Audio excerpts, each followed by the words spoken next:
Hello and welcome to our devotional time here at Temple Baptist Church in Poplar, Bluff, Missouri.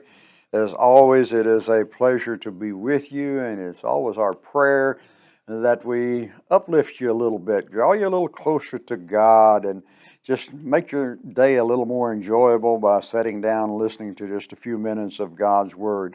We're going to be in Proverbs chapter 15. I'm going to use verse 17. As you know I do, I pick out one verse out of several and use that as the highlighted verse. But if you want to read Proverbs chapter 15, verses 16 through 29, that will be up to you. I think this one verse here will get us what we need for our thought today.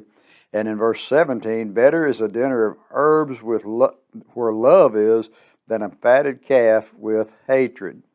Love changes things, doesn't it? We may hear this line spoken in movies, books, and even advertisement, and I think even the world at large has a vague understanding that love is a force. Love is a force. However, love defined by anyone or any other thing than God Himself is just vanity. It's fertility. It's not a dangerous delusion. The truth of this can be easily seen in the many ways we have found to pervert love into mere words, urge, or internal.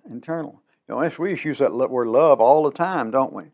Proverbs, however, speaks of the joy of life, of bare necessities with love, to spare as opposed to a life of plenty devoid of its presence. What did our verse say? Better is a dinner of herbs, and that's vegetables, is what it's talking about there, than where love is, than a fatted calf with hatred. If all you're going to have is that hatred and a fatted calf, it's not really going to be all that pleasant, is it? But if you got those herbs and love, that's when it's going to be the greatest force. Where love is not, God is not. God is love. Love is the very substance of God's being, isn't it? God is the very substance of that.